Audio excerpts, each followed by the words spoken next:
Assalamualaikum warahmatullahi wabarakatuh. Pada kesempatan kali ini kita akan membahas betapa bahayanya sedikit tahu tapi merasa paling tahu. Apalagi kita menghukumi sesuatu tidak berdasarkan ilmu. Ada satu kejadian, ini artis loh. Dia cuman taunya dunia keartisan, acting dan selebrasi.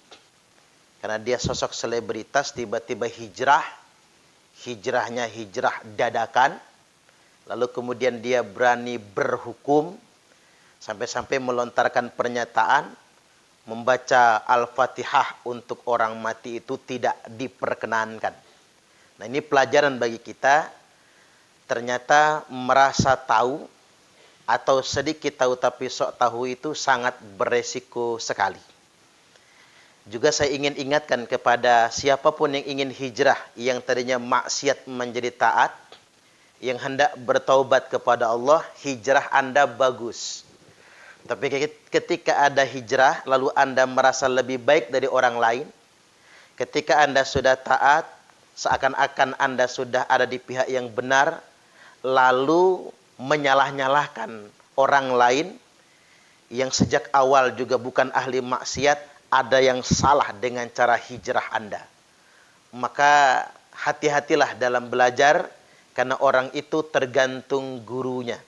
Belajarlah dengan orang yang alim, para kiai, para ulama yang bersanad, yang tidak mudah mengingkari, yang akan mengajarkan kita kebijaksanaan, menampilkan Islam yang sesungguhnya, yang rahmatan lil alamin, bukan yang arogan, merasa paling benar. Fala tuzakku anfusakum huwa a'lamu bimanittaqa. Janganlah kalian merasa suci dengan diri kalian sendiri, dikarenakan hanya Allah yang paling tahu siapa orang-orang yang benar-benar bertakwa. Selamat menyaksikan. Pemirsa, ini benar-benar pembahasan yang sangat penting dan menarik sekali buat saya. Karena terus terang, saya baru tahu sekarang kalau yang namanya Al-Fatihah. Saya sering banget membacakan surat Al-Fatihah untuk orang-orang yang sudah meninggal, biasanya habis sholat. Tapi ternyata Rasulullah tidak menjalankannya, no? Nah, itu dia. Sekali jangan sampai ketika kita melakukan sesuatu dengan niat yang baik, tapi justru kita malah melakukan bid'ah. Itu kan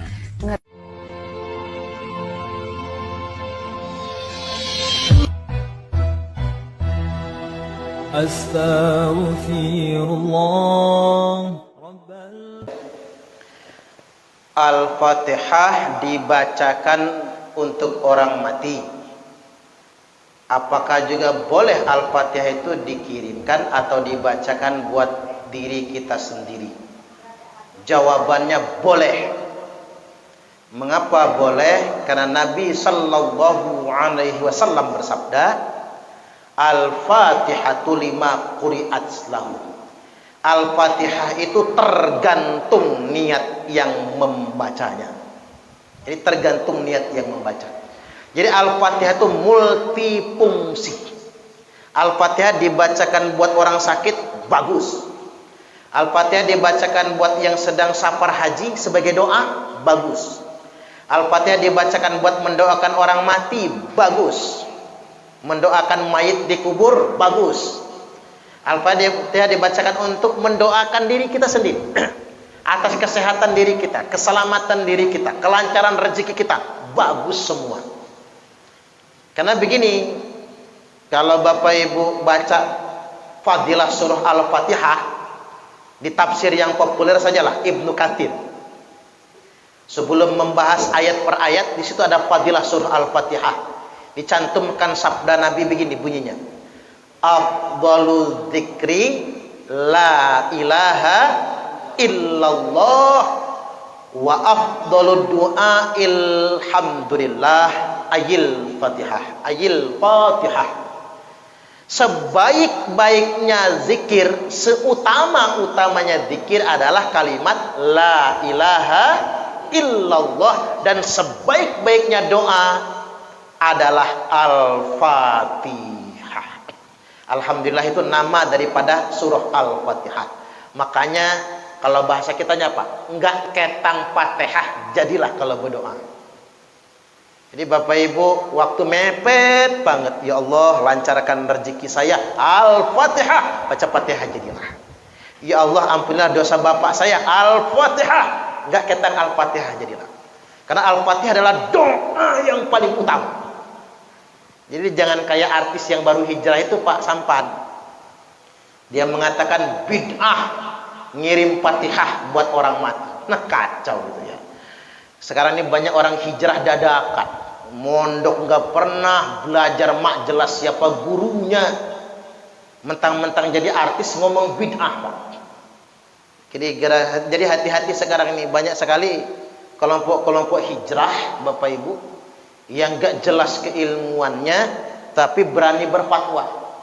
Mending fatwanya nurut kiai, kan enak tuh manut kiai, manut ulama, tapi dia berfatwa sendiri.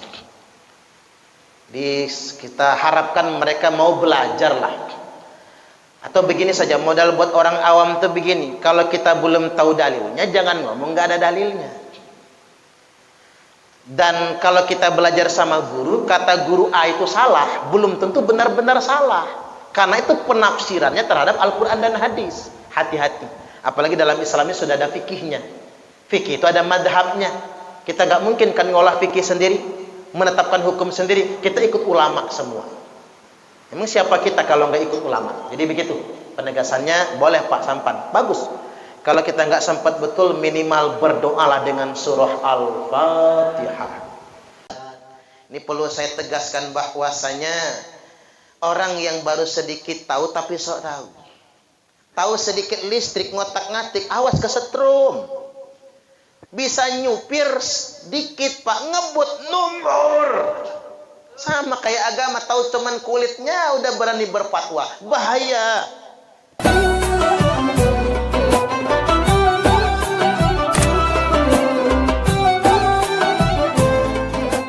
Kata kita sedekah harta nggak mampu, sedekah jariah nggak mampu, umpama ini nggak ada hartanya, ada sedekah yang tidak perlu pakai harta. Apa itu? Membacakan Al-Quran. Ini saya kutip fatwa 4 madhab. Menurut Imam Hanafi, Imam Asy-Syafi'i, Imam Hambali, membaca Quran buat orang mati itu yantafi'u bih, manfaat buat orang mati. Ini 3 madhab. 1 madhab Imam Malik, la tasilu ilaih. Membaca Quran itu nggak nyampe pahalanya buat orang mati. Tapi nggak ngomong bid'ah Pak, lakinnahu hasan. Tapi membaca Quran buat orang mati itu bagus. Apa manfaatnya? Mutawassilan ilallahi bitilkat tilawah, untuk tawasulan kepada Allah dengan bacaan Quran tersebut. Jadi tidak ada satupun ulama ahlu sunnah wal jamaah yang membid'ahkan membaca Quran buat orang yang mati, wafat, meninggal dunia. 3 madhab mengatakan pahalanya nyampe. 1 madhab mengatakan pahalanya nggak nyampe tapi bagus. Makanya ini Pak, contoh baca Quran di kubur. Saya heran ngapa orang Indonesia pulang haji, pulang umroh, mendadak jadi kiai, mendadak jadi ustaz. Kayak tahu bulat ya Pak, digoreng dadakan. Tiba-tiba khutbah kultum, haram baca Quran di kubur. Wih, ternyata Pak, pas saya masuk Baqi' Al-Gharqad, samping Masjid Nabawi itu, ada papan pengumuman gede banget. Di situ pakai bahasa Arab, bahasa Inggris, bahasa Indonesia. Di poin nomor 4 ada tulisan, dilarang dalam kurung diharamkan membaca Al-Quran untuk ahli kubur. Woi, gara-gara ini orang Indonesia itu mengharamkan kalau pulang haji umroh haram baca Quran di kubur. Ya, makasih. Kasih minum berarti suruh lama ceramahnya. Udah ngantuk belum ya kira-kira? Yang namanya ngaji nih Pak, ada yang serius, saking semangatnya palanya ngangkat, matanya melotot. Ada juga yang khusyuk, saking khusyuknya palanya nunduk, matanya menjem, mulutnya ngences. Tadi Abah Khairul Zaman pesan ceramahnya sebentar aja, minimal 2 jam. Kesuwen itu mah. Cuman saya ingat Pak, ada cerita kiai ceramah kelamaan. Jadi jamaah kan kesel, nekuk salah, selonjor salah, duduk salah, berdiri salah, sudah kelamaan, pegal. Akhirnya jamaah pulang masing-masing, ditinggalkan yang ceramah. Tinggal sisa anak muda duduk paling depan. Kata Pak Kiai, hebat lu ya. Yang lain pulang duluan, lu nungguin ceramah betah. Kata anak muda ini, mohon maaf Pak Yai, sajadah saya didudukin sama Pak Yai. Tak kirain nungguin ceramah. Kata dia, ternyata nungguin sajadah. Saya nggak mau bapak-bapak ninggalin saya soalnya, karena keramaan ceramah. Saya balik lagi Pak. Gara-gara tuh tulisan banyak orang Indonesia jadi ustadz dadakan. Saya mau tegaskan sama bapak-bapak malam ini, tidak ada satupun dalil yang melarang baca Quran di kubur. Tak ulang lagi, tidak ada satupun dalil. Kita masukin YouTube ini Pak. Karena ngapa? Saya sudah tanya sama yang suka membid'ah-bid'ahkan itu. Kata saya, Ustadz, kata antum, kita pakai antuman kalau mereka mah. Kata antum baca Quran di kubur haram. Apa dalilnya?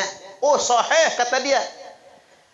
Apa dalilnya? Nabi bersabda, la taj'alu qabri dan wa masjidan. Jangan jadikan kuburku dan tempat perayaan alias pesta, wa masjidan, masjid tempat sholat. Ya iyalah kata saya, masa iya dong. Itu mah bukan dalil larangan baca Quran di kubur. Itu larangan dan pesta di makam. Kira-kira boleh nggak Pak kita ngundang trio macan di kuburan?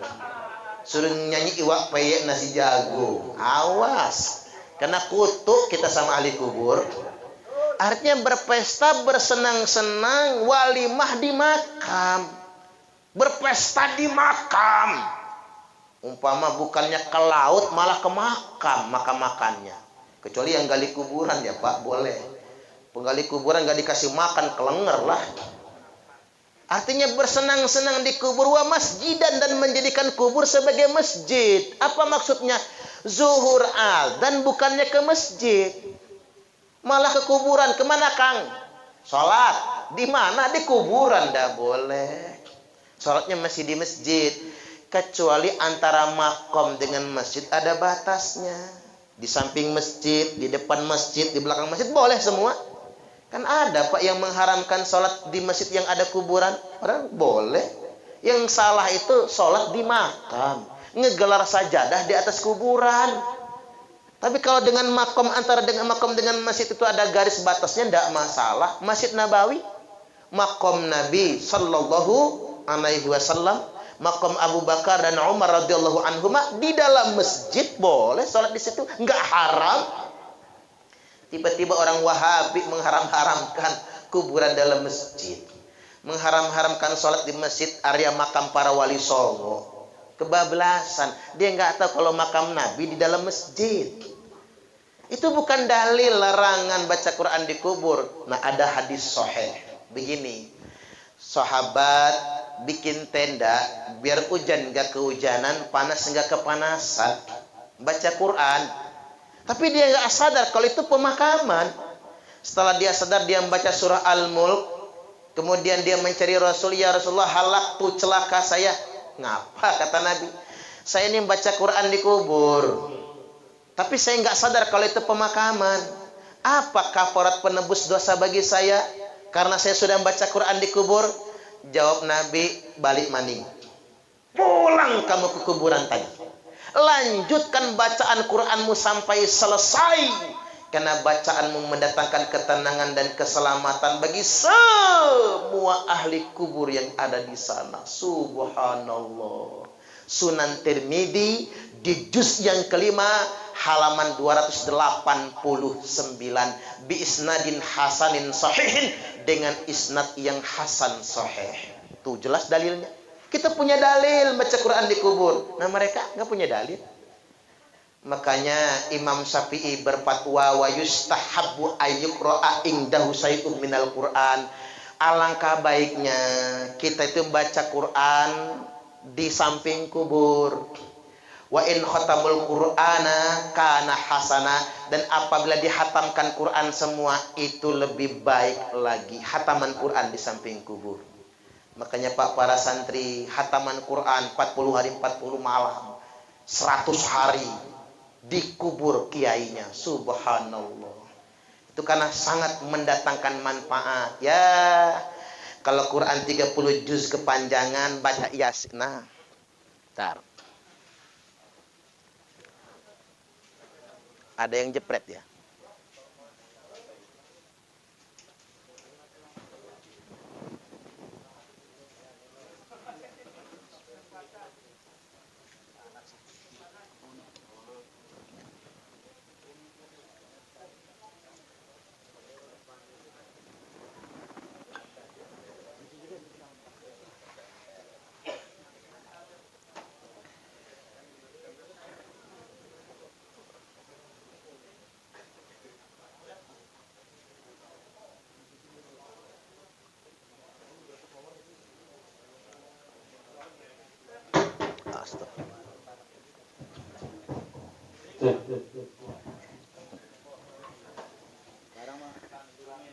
Iya, suruh minum.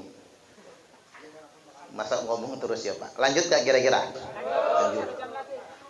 Kalau baca Quran 30 juz kepanjangan, maka kita boleh pilih yang pendek. Yasin jadilah. Mengapa membaca Yasin jadilah? Karena ada yang tanya, Ustadz, ngapa sih baca Yasin buat orang mati? Ini tak ajarin cara jawabnya Pak. Baca Yasin buat orang mati itu bukan perintah kiai, bukan perintah ustadz, bukan perintah guru ngaji. Tapi baca Yasin buat orang mati itu perintah Nabiullah Muhammad sallallahu alaihi wasallam. Nabi yang suruh. Jadi kalau orang ngebantah Nabi. Kalau orang membid'ahkan, dia bid'ahkan tuh Nabi. Beliau bersabda, Iqra'u Yasin ala mautakum. Bacakan Yasin atas yang mati di antara kalian. Ibnu Majah nomor hadis 1448. Abu Dawud 3121. Musnad Imam Ahmad 19427. Dan disahihkan oleh Al-Hafidh Ibnu Hibban dalam kitab Sahih Ibnu Hibban. Ini jelas kita yang mengamalkannya. Yang kita jadi persoalan tuh begini sekarang Pak. Orang yang baru belajar agama tapi sok tahu agama. Apalagi sekolahnya cuman SD, SMP, SMA, Unila. Saya heran sekarang Pak. Orang-orang sekolah tinggi tapi pemahamannya kaku, tapi nggak pernah belajar agama. Bahkan mohon maaf, banyak PNS sekarang itu celananya cingkrang. Pernah nggak Nabi pakai celana cingkrang? Kita mikir dulu Pak. Sampean jawab, panjenengan jawab. Pernah nggak Nabi pakai celana cingkrang? Saya sampai mikir, emang Nabi kayak gitu ya? Sholat pakai baju kaos, celana cingkrang persis kayak Patani lagi nyangkul di sawah. Nggak ada yang kayak gitu itu. Nabi nggak pernah pakai celana cingkrang. Nabi itu pakai komis, pakai izar, sarung, pakai celana panjang, ada sirwal di dalamnya. Aneh yang sedemikian rupa. Mana celana cingkrang, merasa paling soleh, yang lain bid'ah semua. Iya sih, kadang-kadang kita dibikin takjub, jidatnya kapalan. Walaupun yang jidatnya hitam itu Pak ada beberapa macam. Ada yang jidatnya hitam itu karena rajin sujud. Ya alhamdulillah, berarti rajin ya. Sekali tahajud sujudnya 3 jam. Ya wajar dong kapalan kan. Ada juga yang waktu sujud diurak-urak. Seminggu hitam, jajal kalau nggak percaya. Bapak-bapak sujud diurak-urak seminggu langsung kapalan. Ada juga yang kepentok tiang listrik jedut hitam juga. Ada yang karena ketahuan istrinya selingkuh diketok pakai wajan celenting hitam juga.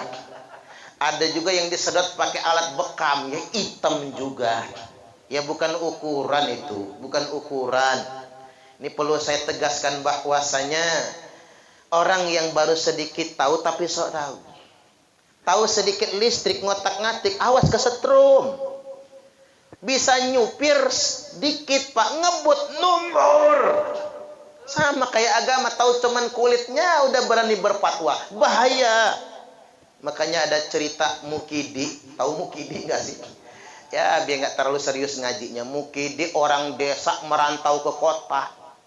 Sampai di kota Mukidi kaget, Masya Allah, di kota gedungnya gede-gede, nggak kayak di kampung rumah kecil-kecil. Begitu Mukidi lewat kantor bank, di kaca bank ada tulisannya open. Mukidi kaget, Masya Allah, open gede tenan. Ne opennya sakmene koyo opo bolune. Pikir Mukidi begitu Pak, pikirnya open bininya di kampung bisa dijinjing kemana-mana. Nah di kota gedungnya gede banget. Serakah orang kota ini, pikir Mukidi. Lagi melototin tulisan open itu ada turis bule yang dari luar negeri itu mau masuk bank. Sama Mukidi dipanggil, Mas, ojo melebu, iku open. Bulenya noleh, ngomong apa lah orang itu. Masuk aja dia. Sama Mukidi ditungguin, pengen tahu keluarnya jadi apa tuh orang. Setengah jam kemudian keluar, tapi bukan bule yang tadi. Yang keluar negro yang dari Afrika. Begitu keluar panik Mukidi, welah dalah mas, wis tak kandani mau gosong awakmu. Oi Mukidi. Itu bahaya memang. Sedikit tahu tapi sok tahu. Orang pang-pang nak cenah, udah kayak hebat dia sendiri, itu yang jangan. Kalau kita mau belajar alangkah luasnya ilmu pengetahuan ini, hati-hati pokoknya kita. Jangan jadi sumbu pendek lah. Jangan gampang tersulut. Hati-hati belajar agama Pak, apalagi yang nyumput-nyumput. Sekarang ini banyak pengajian nyanyi lagu Indonesia Raya saja haram. Hormat bendera diharamkan. Itu bahaya tuh, bibit tuh. Itu yang akan memecah belah bangsa kita, negara kesatuan Republik Indonesia. Maka hati-hati anak kita kalau ngaji. Saya pakai prinsip sederhana di Ahlus Sunnah wal Jamaah, beda boleh, tapi nggak perlu kita mengingkari orang dengan sampai mengkafir-kafirkannya. Nggak perlu kita merasa paling benar sendiri. Kita belajar bijaksana. Makanya kalau kata kakek saya, jadi orang beriman wajib, merasa paling beriman jelek. Jadi orang baik itu wajib, merasa paling baik jelek. Jadi orang yang bertakwa itu wajib, merasa paling bertakwa jelek. Jadi orang pintar itu bagus, merasa paling pintar jelek. Karena kalau kita merasa paling beriman, kita mudah mengkafirkan orang. Kalau kita merasa paling sunnah, kita akan membid'ahkan orang. Kalau kita merasa paling pintar, kita ngoblok-ngoblokin orang. Kalau kita merasa paling sunnah, kita akan bid'ahkan orang. Makanya ada cerita, anekdot lagi nih. Ada tukang cukur. Maaf, ada tukang cukur nggak di sini nih? Ada ya. Ada tukang cukur, lagi nyukur rambut, dia ngomong sama yang dicukur, Pak, mau tahu nggak apaan? Anak paling goblok. Lu mana anaknya? Tuh di luar. Bejo namanya. Ada Pak Bejo nggak sih Pak? Enggak ada ya, mudah-mudahan nggak ada ya. Jangan tersinggung kalau ada mah. Bejo namanya, masih anak. Lo tahu Bejo anak paling goblok? Kata tukang cukur, tiap hari gua tes, Bejo goblok terus. Emang lo ngetesnya kayak mana? Yuk kita tes lagi untuk membuktikan Bejo masih goblok. Panggil Jo sini, masuk Bejo. Ada apa mang?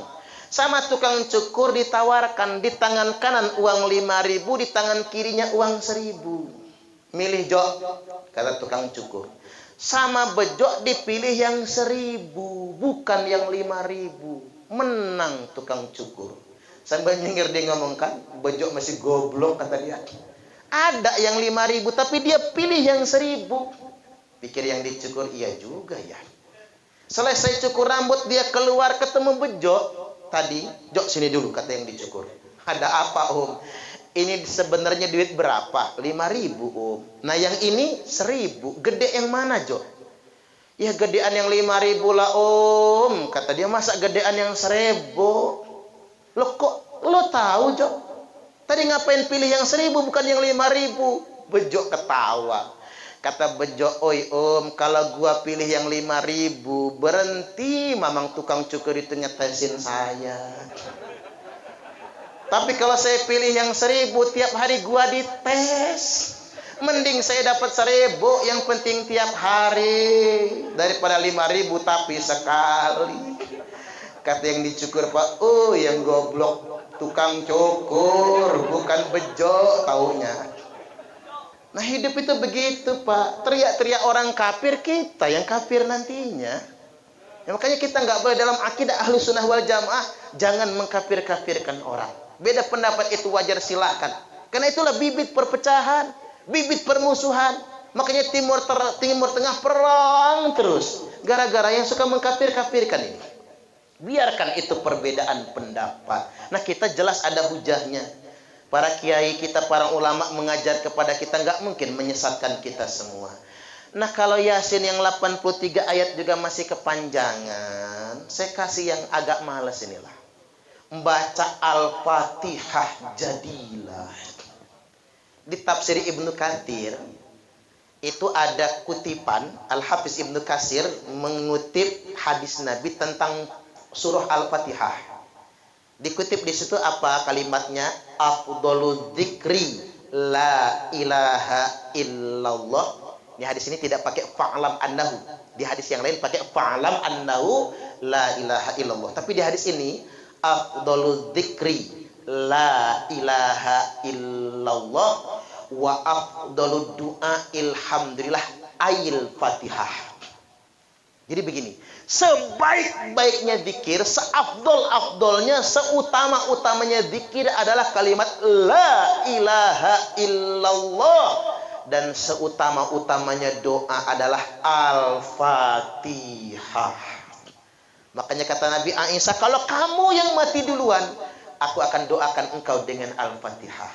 Makanya baca Fatihah jadilah kalau malas betul. Apalagi ada keterangan Al-Fatihatu lima quri'at lahu. Al-Fatihah tergantung niat yang membaca. Al-Fatihah dibacakan buat orang mati, bagus. Al-Fatihah dibacakan buat yang sedang sakit, bagus. Al-Fatihah dibacakan buat yang lagi berangkat haji umroh, bagus. Al-Fatihah dibacakan buat yang sedang kesurupan, bagus. Cuman payah sekarang Pak, jinnya pinter-pinter. Dibacain ayat kursi, jinnya malah hafal, lebih fasih dari ustadznya. Dibacain Yasin gak mempan, malah jinnya nantang. Gua gak takut sama ustadz, gua takutnya sama tukang permak lepis. Karena ada tulisannya permak jin segala jenis. Iya juga, makanya tukang jahit lebih ditakuti daripada ustadz kiai. Jin lebih takut, makanya tukang jahit harus dilestarikan ya Pak. Buka permak jin segala jenis ini. Balik lagi, Al-Fatihah dibacakan buat ruqyah, bagus. Al-Fatihah dibacakan buat doa orang sakit, bagus. Al-Fatihah dibacakan buat anak kita biar betah mondok, bagus Pak. Punya anak merantau kuliah di Jogja, umpama takut dia pacaran, takut dia narkoba, enggak guna kita telepon tiap jam, dia pintar bohong. Bacakan Fatihah rajin-rajin, insya Allah dia selamat. Al-Fatihah dibacakan buat laki-laki hidung belang mata keranjang, bagus. Makanya ibu-ibu sering tak ajarin Bu, kalau punya laki hidung belang, rajin-rajin bacain Fatihah, hilang belang di hidungnya, nggak akan keranjangan lagi matanya. Termasuk Fatihah Pak, dibacakan buat bini yang mulutnya cerewet kelewat, bagus. Makanya bapak-bapak kalau punya bini cerewet ngomel aja di dapur, deketin jidatnya itu Al-Fatihah, langsung mingkem mulutnya itu Pak. Kalau mulutnya nggak mingkem, kita digebuk pakai sapu sama dia, ngaget-ngagetin. Jadi Al-Fatihah tergantung niat yang membaca. Nah kalau Al-Fatihah juga masih kepanjangan, mampus saja sekalian. Emang malas ngedoain orang tua itu.